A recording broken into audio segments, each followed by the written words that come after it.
One thing that almost all successful entrepreneurs have in common is that they communicate their message effectively and clearly. And that is what makes them stand out in the crowd. And that is what helps them to attract the right audience into their ecosystem. On the other hand, most unsuccessful or unnoticed or stuck coaches and course creators, simply entrepreneurs, find it difficult to stand out because guess what? They're not communicating properly or effectively. And that's exactly what we're going to discuss today on the Guri Show podcast. We have Branden Kumaraswamy with us today, who is going to share with us the three mistakes most online entrepreneurs make while communicating their products and services to the world. So let's dive in. Let's welcome Brenden with drum rolls. Hey, Brenden, how are you? Thank you for joining in today. Very good, Guri. Great to be on. Thanks for having me. So share a little bit about you, like where do you come from, what do you do, how do you help your clients? Yeah, absolutely happy to. So my story started in university, Guri. I went to business school in Montreal, Canada, where I'm based. And I used to do these things called case competitions. Think of it like professional sports, but for nerds. So while other guys my age were playing cricket or rugby or footy or some other sport, as you can tell by looking at me, I'm not really built for that kind of stuff. Mhm. I did professional sports for nerds, which is presentations competitively. And that's how I learned how to speak. But then as I got older, I had the idea for MasterTalk because I was coaching a lot of the students who were younger than me. And I realized that everything I was coaching them on wasn't available for free on the internet.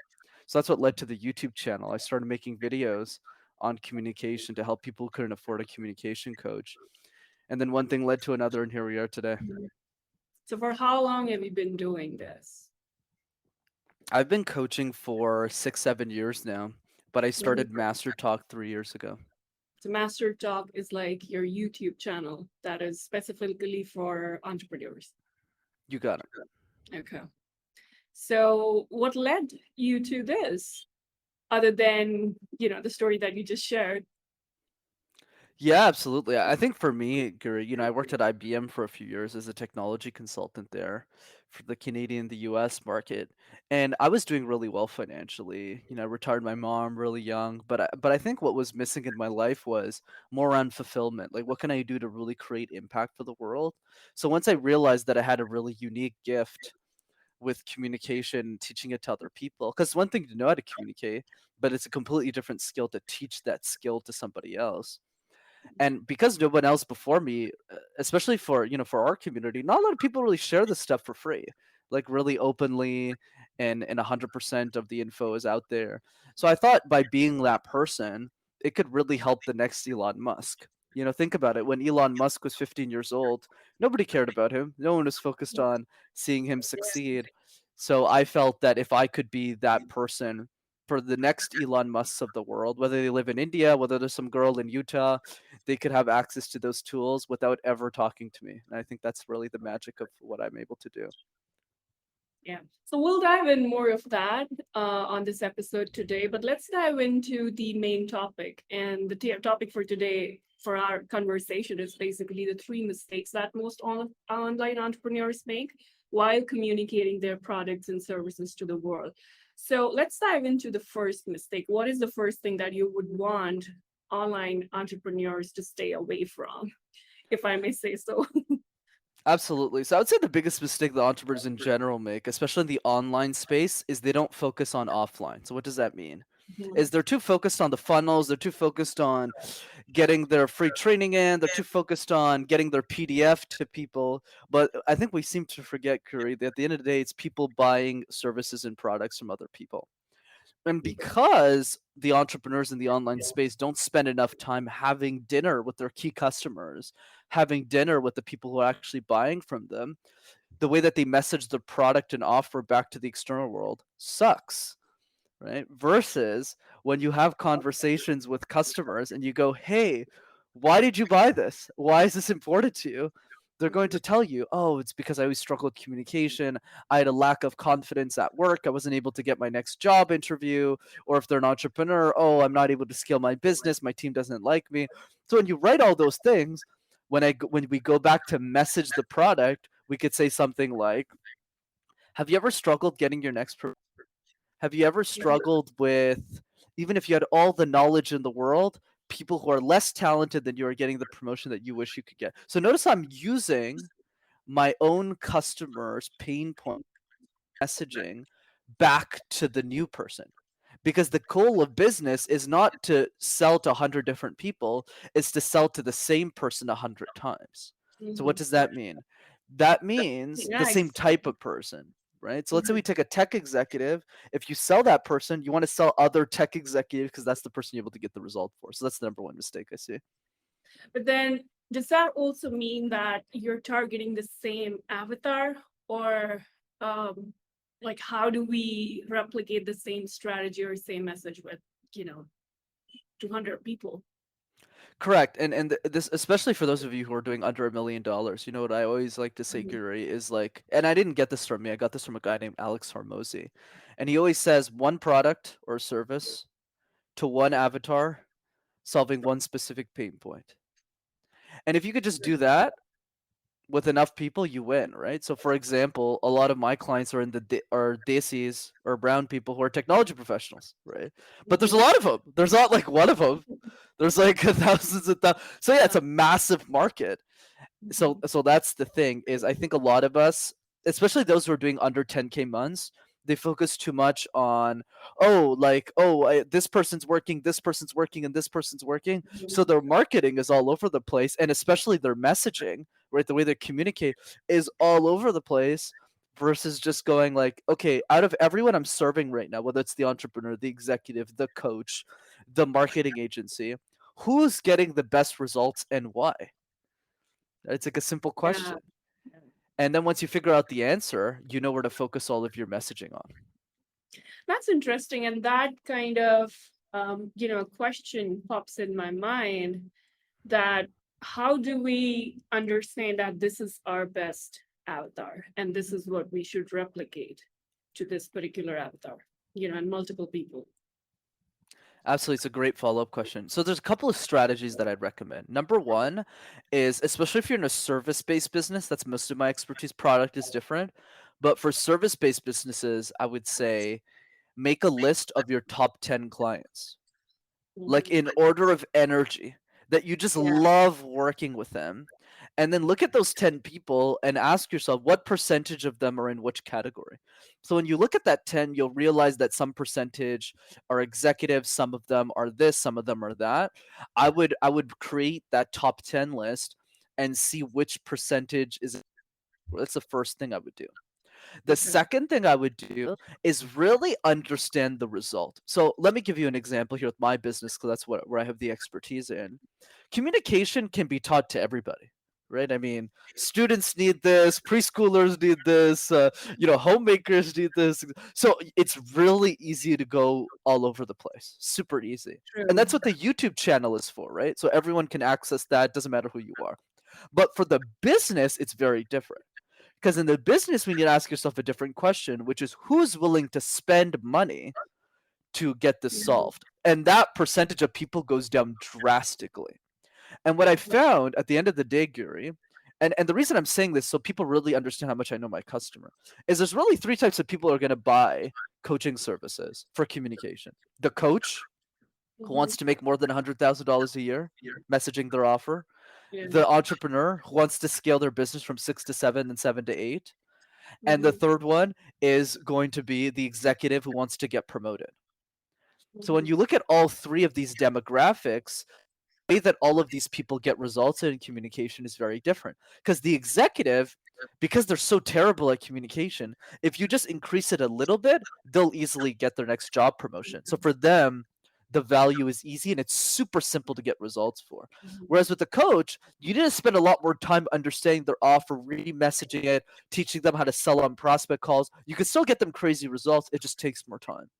And then the entrepreneur, well, a lot of them are broke, so you got to be careful which one you're targeting because some of them don't really have money. So notice how. Why am I telling you all this? It's Yeah. just to show you how I'm able to segment. That's why a lot of my focus is on, because I know all of them have income, all of them have money, and all of them have a big pain and they want to solve the pain. Focus all Yeah. of my energy on those people. So just to give you an idea of how to.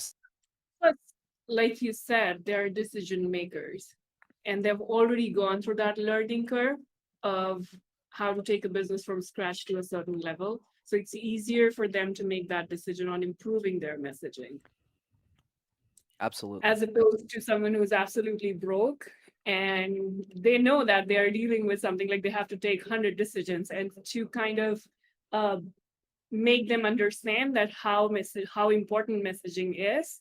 I think it's a difficult task for both as a coach and themselves as well. Like if I'm an entrepreneur and I'm broke and I have like 100 things to do, it's probably difficult for me to understand that messaging is something that I should focus on from day one. I would rather be focusing on other things that don't even matter. You know what I mean? Yeah. So Absolutely. I like that. And that's why my number thank you. And that's why my number one piece of advice always, Guri, and it's not something people want to hear. Most people aren't going to be successful entrepreneurs. That's just how the numbers work out. So for me, the Yeah. advice is always, especially for my aspiring entrepreneurs who are listening to this who aren't entrepreneurs yet, you got to figure out the messaging before you leave your corporate job, because that way you can actually focus your time without worrying about paying the bills. A job is going to provide that for you. That's what I did. I was at IBM for 2.5 years before I quit. But before I quit, I had my messaging straight. I already knew what my customer segment was. I was already getting paid money to like coach people, and the clients were just coming in. So I had everything figured out before I left. So I would encourage people to think more strategically that way. I think there's too much stigma over just jumping Yeah. off an airplane and just picking up the pieces on the way down. Like why? I'm, I'm, I'm actually, you just crack me up, and it cracks me up all the time because I started this way. I started without a plan B, and I left my job without thinking or planning what I need to do next step. What are my next steps? So I want to hear a little bit more about that. Like, how did you transition from, um, let's say, an employee, and being the entrepreneur that you wanted to be? So Yeah, how did absolutely. that Happy to go there. journey look like? Yeah, absolutely. It's a great question. So, you know what I always like to say here? There's two types of entrepreneurs. There's probably many others, but there's kind of like two big categories, right? The first one is the born entrepreneur. The person who is always selling lemonade stands, picking up people's flowers and selling it back to them. Yeah, The guy who's running or the girl who's running like illegal candy shops in schools. So like Gary Vaynerchuk is a great example of that. Mark Cuban is a great example of that. Like people who are just born entrepreneurs. And then you have the second type of entrepreneur who is the made entrepreneur. I'm in category two. So I never wanted to be an entrepreneur. That was never the goal. The goal is to be an executive at a company. It was an easy route to financial success. My parents worked really hard to immigrate from Sri Lanka to Canada. I wasn't going to mess it up by being a business owner. I went to university, got all the right accolades, got the great job, all that stuff. But I would argue that most people who are listening to this, who are thinking about entrepreneurship, are not born entrepreneurs, because born entrepreneurs can't hold a job. They're just always in entrepreneurship. They probably didn't even go to university. They dropped out really early. So within that frame, I'm really speaking to people who are made entrepreneurs, and only a small percentage of them are. So the only way to figure out if you're going to be an entrepreneur or not is a couple of things. I would say the first thing, Guri, that I did before I left corporate is I had a 6 to 12 month emergency fund. So I saved every penny that I made at IBM. I wasn't overspending. I wasn't buying a BMW like my friends were doing with the money I was making. I was saving it. And I still live in my mother's basement, by the way. Even today, even with the success I have now, I still live in my mom's basement, mostly to spend time with her. But I know money is all about leverage, and I, anything can happen in that's like entrepreneurship. a little. I would say that's still normal for brown people. I That's can say true. that. That's fair. That's fair. I'll give you that. To this specific audience, you're right. Yeah. So take your advantage. There. Mhm. So that would be the first thing is if you're not able to save money correctly, it means you don't know how to manage money. And if you don't know how to manage money, you will die as an entrepreneur on the field. And the reason is because like you're doing your own accounting, you're doing bookkeeping, you're talking with tax accountants, like you got to know how to manage money. So if you don't have good habits and you're always spending, no way you're going to make it as an entrepreneur most of the time. I'm always wrong with some exceptions, but I always like to give advice to the majority. So that's number one. Number two is have a product that people are already paying for, right? Mhm. If you don't have something people want, you probably shouldn't quit, right? Unless you're going to be like a tech entrepreneur want to take a ton of risk. I would say for most people though who are listening to this, who probably are entrepreneurs, you want to make money before you quit. That means working on your side hustle part time. And what Mhm. if you can't work on a side hustle part time, you can't work on it full time. So that's number two. And then the Yeah. third piece is have a clear plan on how to replace 100% of your income. The goal is not to make $1 million a year. The goal is to make exactly what you were making in corporate. Because if you can manage to make the same amount of money with the same amount of actually make more money in entrepreneurship because of all the tax deductions. So the goal for me was never to make $1 million, it was to make 70K. And if I can make well beyond that, but let's say you make Sure. 70K, you're done. You win because you can be an entrepreneur forever, which is the goal. Yeah. I like that. It's an interesting conversation. So we were talking about the three mistakes that most as let's say aspiring online entrepreneurs make. And the first one that we discussed was not to quit your job before you have a plan B, in action sort of. Or do you have like savings for plan B? Yeah, absolutely. So I would say everyone's here, Gary. So I would say the first step is really understanding what your strengths and weaknesses are. So I just like using me as an example because just that's who I understand. So then people can apply that to themselves.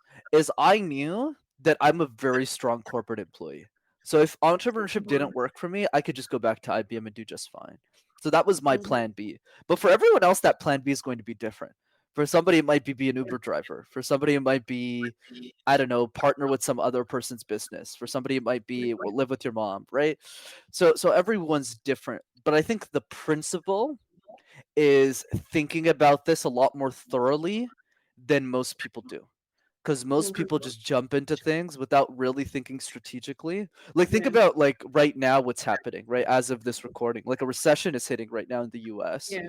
And I'm doing just fine financially, but I'm already thinking about the worst case scenarios. What happens if my clients leave me? Mhm. What happens if my month it's not happening right now because the recession is just getting started. But Mhm. because as entrepreneurs, you always have to be proactive about these things.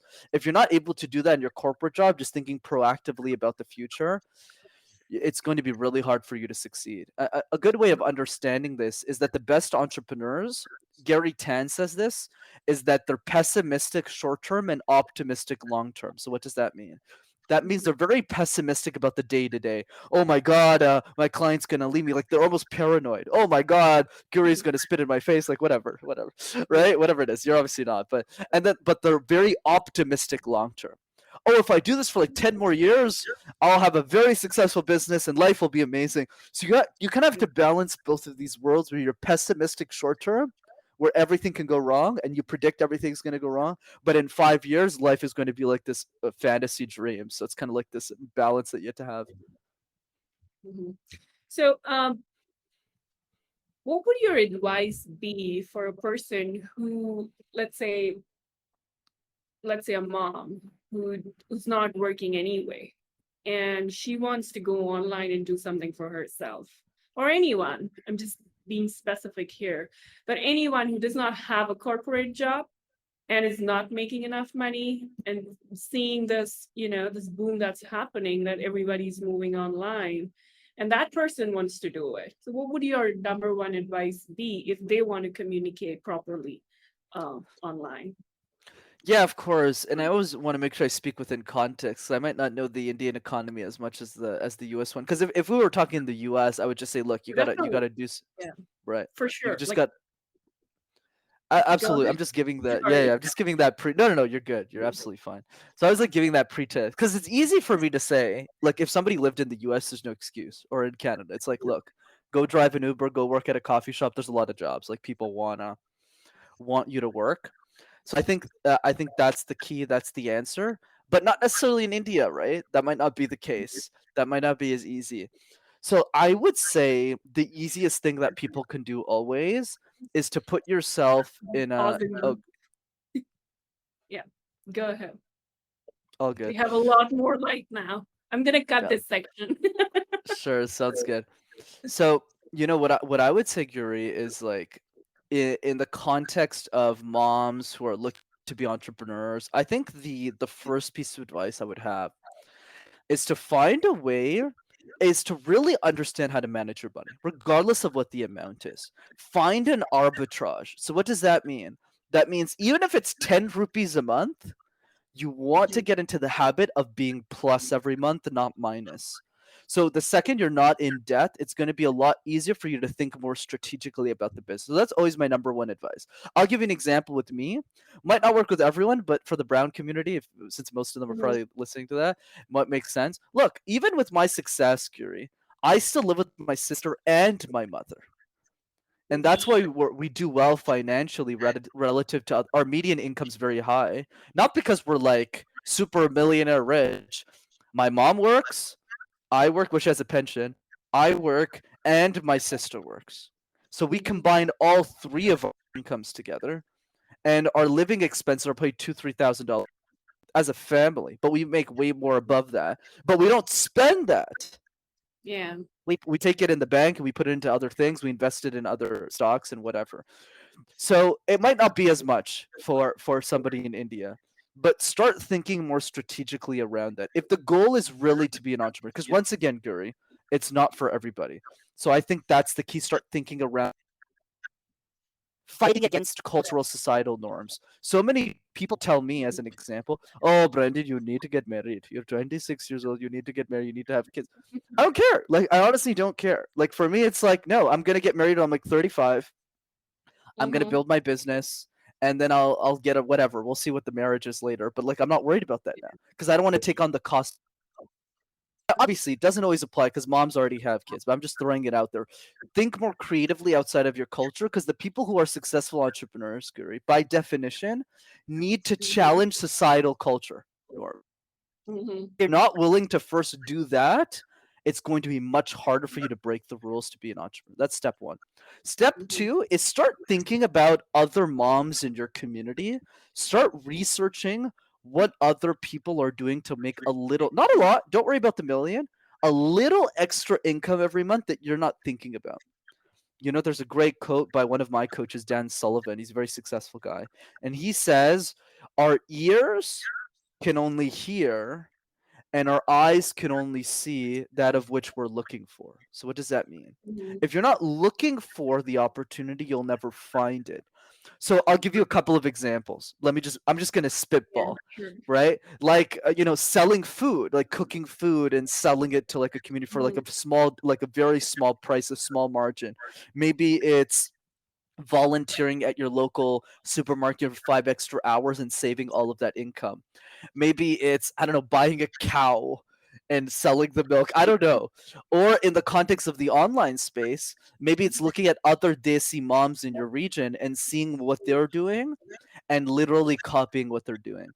So I think spending time researching what's already where people are already making money is always a good idea. Like for me, like communication coaching has always been there. Like it's Yeah. always been a service. People have always charged for it. People have always made from it. I just felt I could do it better than anyone else in the market. So don't worry about finding the next Facebook. I don't think that's the way we need to do it. I think it's more about make a list of all the moms in the community that are making extra money and just start Mhm. intro. How are you doing that? And they'll give you 15 ideas. Oh, I'm cooking this, I'm doing this, I'm doing Mhm. something online, and then you just pick the one that you feel you could do as well. Yeah. Well, my audience is mostly US based, and so I think that it's easier for them to see and understand that there are other female entrepreneurs who are already doing something. And so then it's easier for them to kind of replicate that. Plus, also going back to the first point that we discussed before, that understanding your main avatar and then seeing what's working and then replicating that. Does that make sense? Correct. And the only way to do that, and this is where I think a lot of people got it wrong, is to not intellectualize it. So what does that mean? Mhm. Is don't think about it, just do it. Like, yeah, now it's very easy for me to say, this is my target market, this is my niche, this is my target, this is how I scale. It's easy for Brenden now to say that. When Brenden got started, he was like, should I target university students? Oh no, they're broke. Should I target tech CEOs? Oh no, they don't have any money because they haven't raised capital yet. Mhm. Oh, should I target this? And I was just like running and starting, but I kept trying. Like just to give you an idea, something Yeah. stupid I really did actually, so people know how dumb I was back then.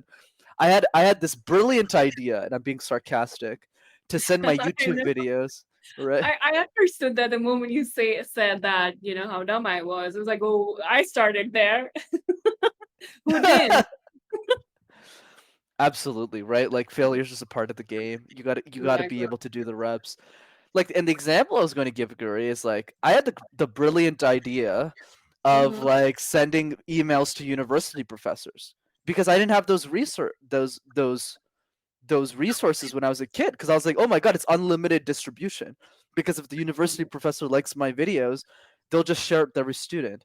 I thought I was right. The thesis makes sense on paper, but you Mm-hmm. got to try it. So I tried it Sure. 50,000 times. I emailed 50,000 Wow. professors in Canada, and I was dead wrong. It was all a waste of time. All of them spat in my face. All of them told me my videos were crap. And all of them said, why are you addressing me by my first name? It was like they were super aggressive, super hostile, and I picked the wrong Oh. market. So I lost. But if I thought in my head, oh, which universities are going to work, and I just developed this master plan for 12 months, I would have wasted a year of my life. Versus, like, because I emailed them, I realized quickly, but I was stubborn because I was dumb. I emailed 50,000 of Mhm. them. I should have stopped at 500, that they were wrong. But when I pivoted to podcast hosts, the whole business exploded because everyone's Mhm. super open to new ideas. This is a Yeah. community that wants to learn. They want to go. And I was like, why didn't I think about this 3 years ago? So, yeah, you never get it right the first time. You got to Yeah. test a lot. Well, that brings me to a Mm. question. What do you think about cold DMing or cold emailing anyway? Because a lot of people who are starting new love this idea that, okay, if we are looking for clients or people who might be interested in our product or services, let's just cold DM them. What do you think about that?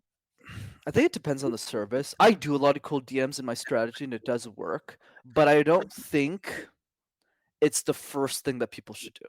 Like, is that the number one prioritizing? Probably not. I think the number thing that we should be prioritizing is delivering free service for people and just to try it out. Mhm. So for me, when I started communication coaching, obviously now I charge a pretty large premium for what I do. But when I got started, I mean, I was charging nothing. My first Yeah. 70 students, this is before I even had the idea for a business, I coached them all for free. I got them all results. Like, I was really good at what I did before I started charging any money for it because I wasn't doing it for money. Yeah. I just love coaching. I mean, look at this. Like, we're having a That's also conversation. that's also because you saved a lot of money. So there was not so much on stake, right? Very true. 100% accurate. That's why, and I like this piece of advice, Guri, because I honestly think after talking to thousands and thousands and thousands of people, that's the right advice for the majority. It's Yeah. not jump the ship. You'll lose most of the time. Mhm. Yeah, some people on this podcast might message me and say, "Well, I didn't lose." I was like, "Yeah, but you're in the 5%, man, or Mhm. gal." So yes, you're right. I had nothing to lose, and that's the point. I honestly think the best businesses are built by accident. They're the businesses that you would do regardless. Like for me, you can tell by looking at me. Now that you've met me, I love Yeah. this. Like I love Mhm. being on a podcast. I don't care if it brings a client or not. Like I just love having these conversations. I love coaching, but not people are like that. Some people don't like that. Mhm. Oh my god, it's really energy intensive. Yeah. It's So I think stressful it's for a lot of stressful, people. right? Whereas I love media, but there's other things I hate to do. So I think that's the key, is really spending that time. Going back to your question, Mhm. should you start with cold DMs? Absolutely not. I think where you start is with the network you already have. You pitch your idea to everyone in your current network and you have conversations around them and you try and strike good deals. So let's say, and you feel free to give me some examples of businesses your audience might have, but I'll just give you a couple of examples. Let's say you want to sell an infomercial product or something. I don't even worry about charging money at the beginning. I would worry about making sure you're getting results. So I would go up to friends and family and just start going. Like one of my clients, right? I'll give you an example. He doesn't have a business. He works as a corporate employee, and he was like, "Hey, like I have the speed reading course idea, and I'm really good at it." And I said, "Have you gotten results from people?" And they said, "Sure." And I was like, "Okay, cool. Like, go to your friends and just charge them a $3,000 product for like $200, $300, because if they love, they're going to go up anyways because they're going to refer a bunch of people to you. But worry about the product first." And he made like $5,000. He got like 10 people. Yeah. it, and now he's working on it. And if he doesn't get them results, and I told him to do this, just give. And that's how you build reputation over time, one conversation at a time. Whereas most people aren't willing to play that long game. Whereas when you figure out that one product, it's going to be a lot easier for you to do that over time. Mhm. Yeah. So let's talk about the second mistake now. Because otherwise, I love this conversation and know we can talk about like million things and we can go on, but let's just focus to the three mistakes that we wanted to like talk about. So what's the second one that most people should kind of take care of? Yeah, absolutely, absolutely, Gary. Let's get back to that. So the first one, to recap, was really not having enough conversations with the audience to remessage the offer for maximum outcome. People need to do that more. That's mistake number one. Mistake number two is not making communication a priority. Why is that? A Mhm. lot of people, especially business owners, don't make it a number one priority in their business. And I'll tell you exactly why. When someone is making, let's say, 50, 100 grand a year in their business, their focus is getting more sales. So they always come up to me or come up to you and go, "Oh, but communication's okay, but it's not like my number one priority. I don't focus on it, blah, blah." So they Yeah. don't practice a lot, right? And the reason I say that's important is because they don't focus on the pain of what communication will do for them when they're making $500,000 a year.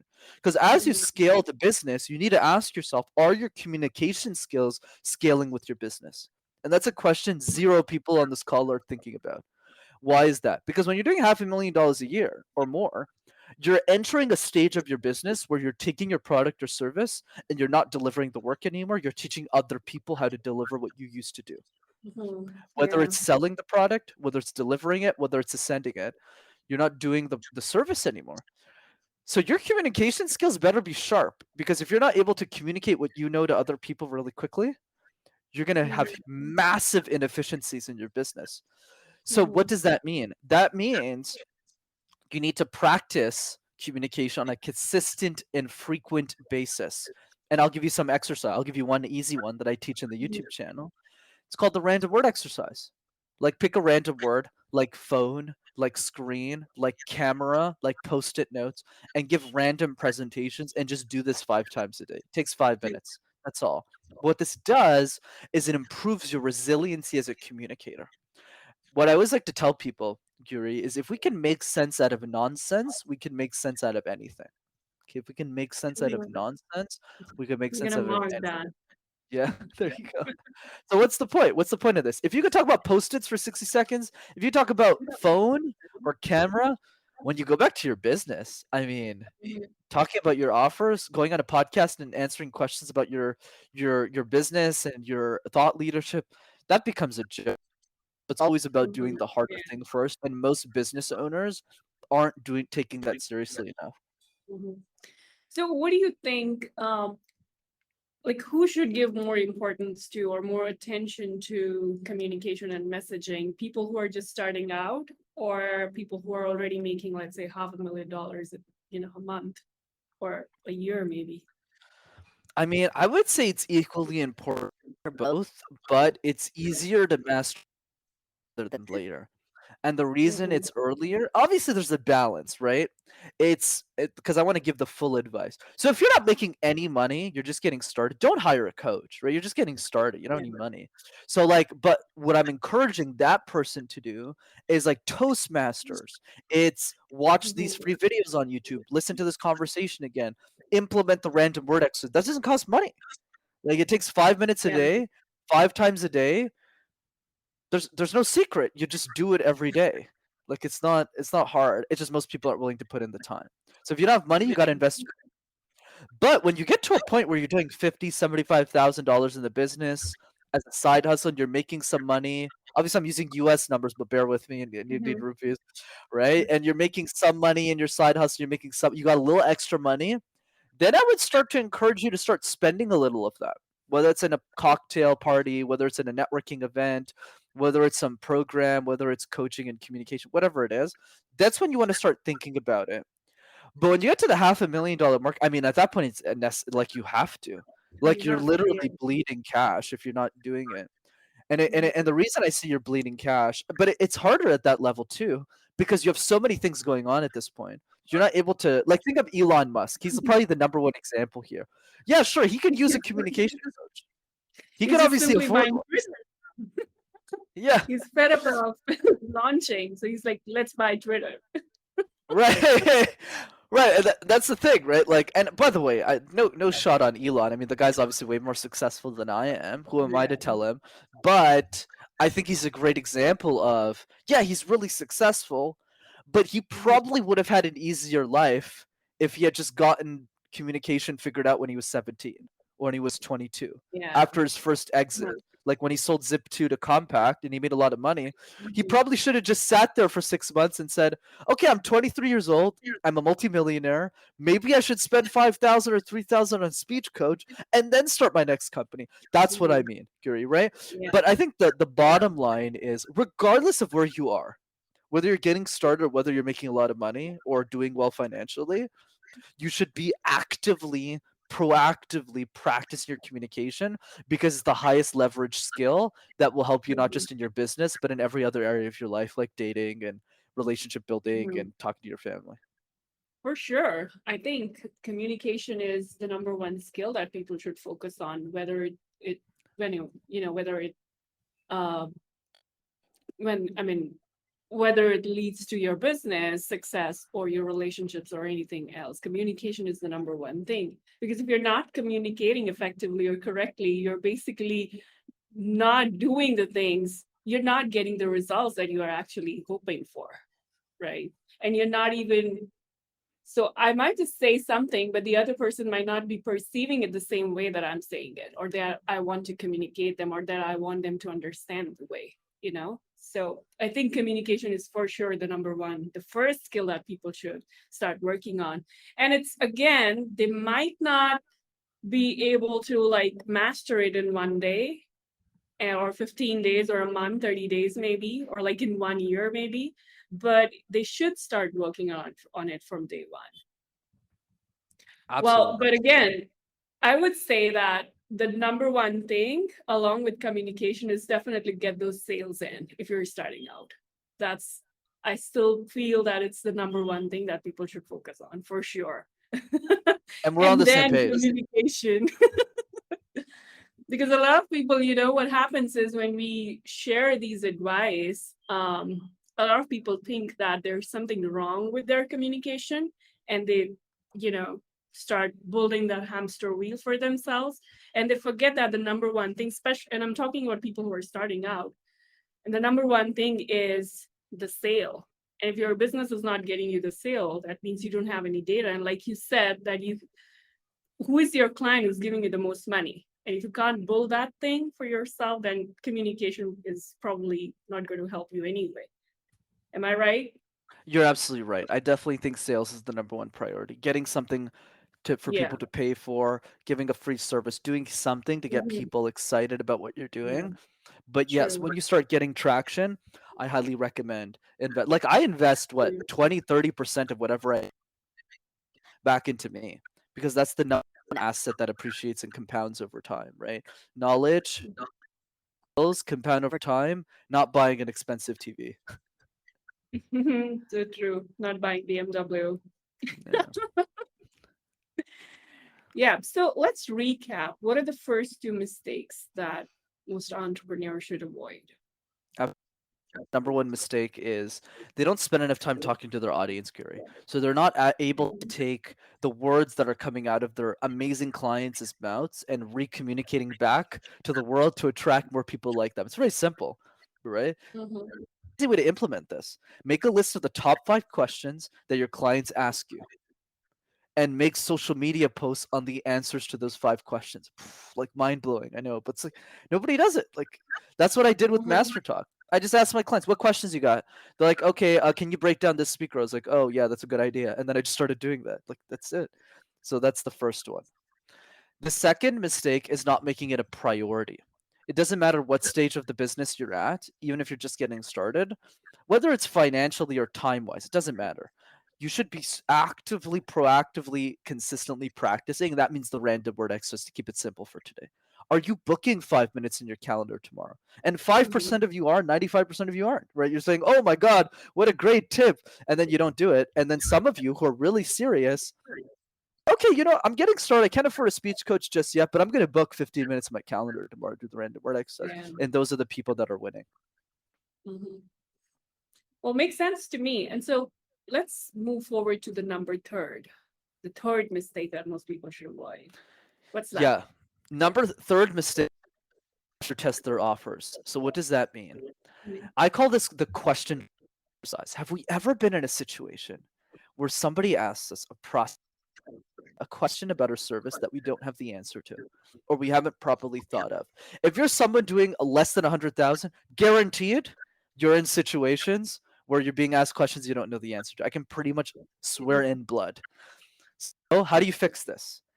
And this, once again, entrepreneurship is not for everyone. That's why I'm very tough love here, Guri. If this was a different audience, I'd be a lot more softer on the punches. Look, if you're not willing to press, you can't win. So what does that mean? That means specifically having people ask hundreds of questions about your Mhm. offer, your service, what you do until you're bulletproof. Me, Guri, I'm not the oldest communication coach in the world. Okay, Yeah. right. I started Mhm. coaching CEOs when I was 22. I started MasterTalk when I was 22. I've been coaching since I was 19. I started charging for when I was 22, and I'm a 26 now. So I'm very young, and I coach a lot of people who are double my age. So why in the world do they trust me? Right? Let's throw it out there. Why is that? Yeah. How does that make any sense? Like, most people think I'm shy from that question. No, like I have a lot of C-suite clients who double my age. Why do they trust me?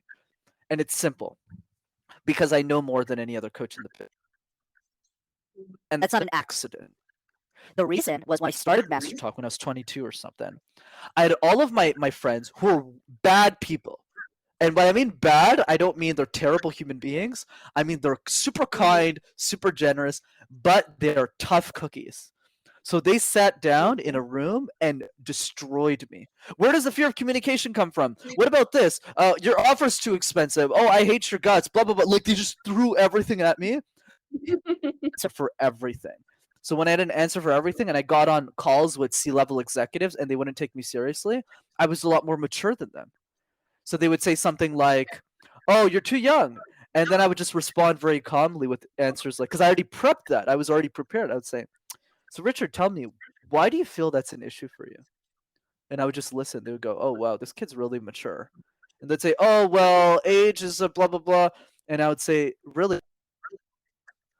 And then at the end, they would Mhm. go, "Okay, this guy's really, he really understands what's happening." But if you're not prepped for Yeah. those situations, if you're not pressure testing your offer, I don't think you could ever get to seven figures Mhm. personally. For sure. I totally agree with that. I think grinding is like it has to be there if you want to be a successful entrepreneur. It is there. It's an inbuilt thing. You cannot avoid grinding. Grinding yourself and just being grinded naturally, like, some big as an outcome of something that was not in your control. Because sometimes we put our offers out and they don't work. And we feel like, oh, we're just being, like this is grinding and hustling is not something that we signed up for. But then it's part and parcel. Right. So I like that you brought it up because a lot of people think that the moment they expect that they put their offer out and people just jump on it. And that's not how it's going to happen.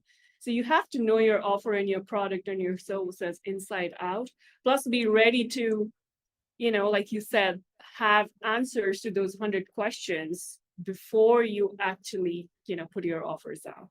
Am I correct? You're So that absolutely you're ready correct. for the grind. Absolutely. And to make this simple, for those who are getting started might be scared of me, which is totally fine. I would say I think something like, so. yeah, I like telling the truth. I think a lot of people but jump around the bush and they don't get to the point. Whereas for me, it's all about, here's the easy thing to do, Gary. Every morning, book 5 minutes again. Okay. And Mhm. just ask and just literally look at 5 minutes and say, what's one question that my prospect's gonna ask me this week? What's one question I haven't answered? Write the question, then write the answer. But if you do Mhm. that once a day, and it only takes 5 minutes, I'm not saying like rocket science stuff, right? 5 minutes, do the random word exercise, maybe 10.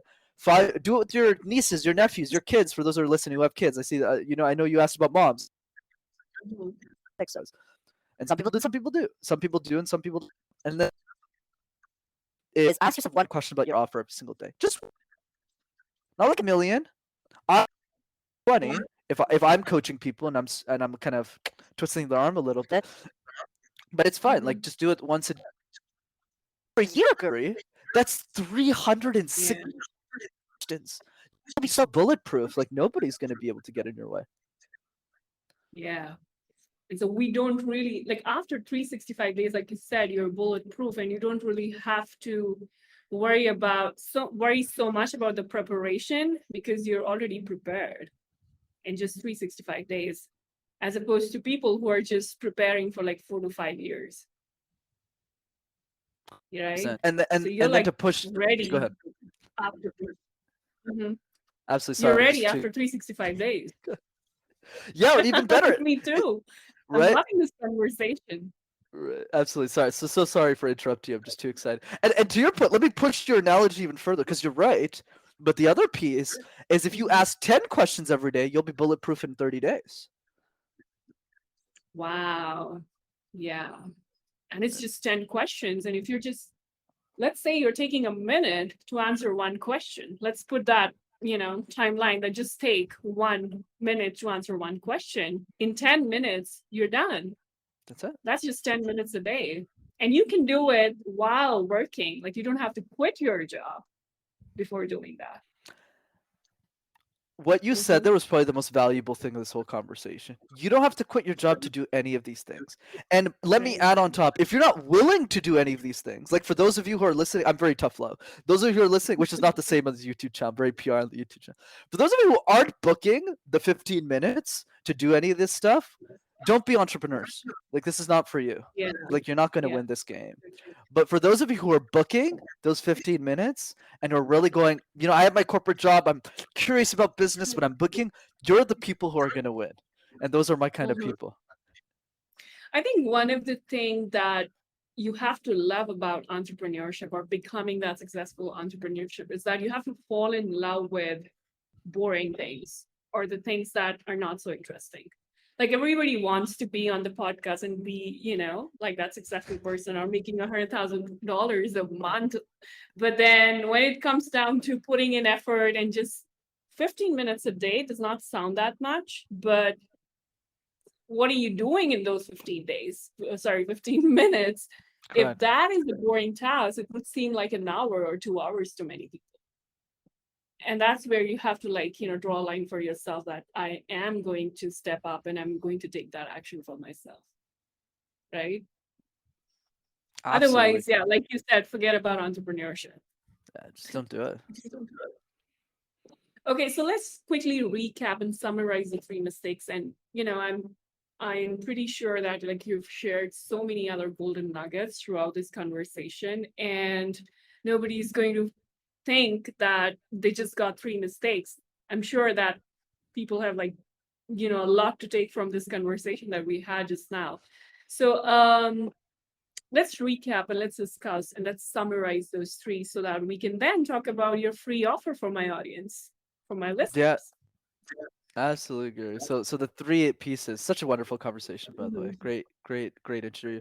So the first one, the first mistake is be sure you're using the messaging of your own clients, the people already paying you, the people who already love you, to attract new people into your business.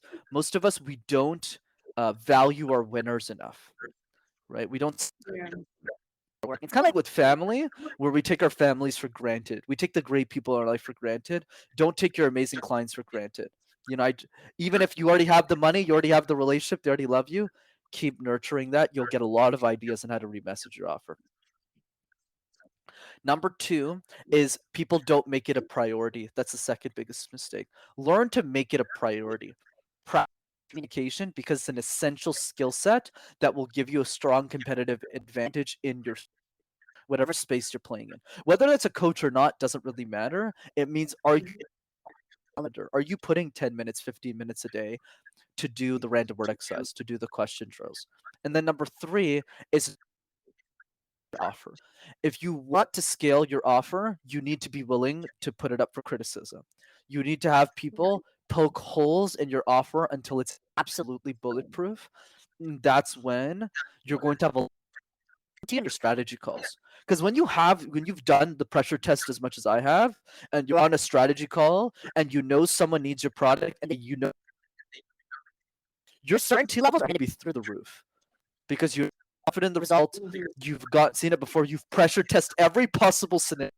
So every you're already going to have an answer, and you're going to be able to deal with those Yeah. objections and bring your conversions up. And what's great about this conversation, Guri, is you can make money from this episode just by implementing one or two of these ideas. If you just pressure test the offer, you do nothing else. Let's say you disagree everything else, and your conversions increase by I've made a lot more money and easily tens of thousands of dollars over the course of your entrepreneurship journey. So the mid entrepreneur is going to make hundreds Mhm. of thousands of their career just by pressure testing your offer. So just that's Mhm. I absolutely agree with that. Like you have to do that, otherwise there's no other way. Quit. yeah, We're being so some people will not love us, I'm sure. and So let's don't move on to the lose. uh-huh. Go Yeah, ahead. that's true. We're not here for you to lose. We are here for you to take action and improve and grow basically.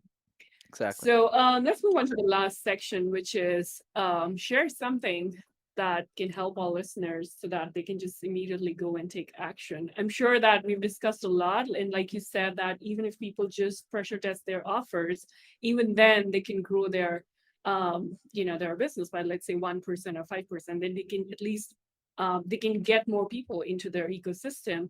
But if you have a freebie or an offer that's going on, let's talk about that. Yeah, absolutely, Gary. Happy to. So I do a free training every few weeks over Zoom. This is not a recorded Mhm. webinar. People come on the call. It's super fun. I'm coaching people for free on the call. So for those of you who want to jump in on that, we do one every 2 weeks. You can register for that at rockstarcommunicator.com. Okay. So I'm gonna add this in the notes as well, but let's just say, could you spell that for us? Yep, absolutely. So ROCK, so rock star, STAR, so rockstar, and then Communicator. So COMMUNICATOR. Mhm. Communicator. So Okay. rockstarcommunicator.com. Okay. And then this is a free training that happens every week or every like once in a month. Yeah, like twice a month. Okay, twice a month. Sounds good. So I'm loving this conversation, but let's just end it for now. Because it's like 52 minutes, and I know that we can take this conversation for 3 hours or 4 hours as well. We have that potential, I'm sure. Um, but let's summarize it. And this was a great conversation. I had fun. We discussed a lot of things. So hope I'm pronouncing your name correctly. I should have asked that before, but I'm pretty sure I am. So it was great having you here on the Guri show. I am like looking forward to our conversation some other time as well. And yeah, thank you for being here. Thank you, Guri. Such a pleasure.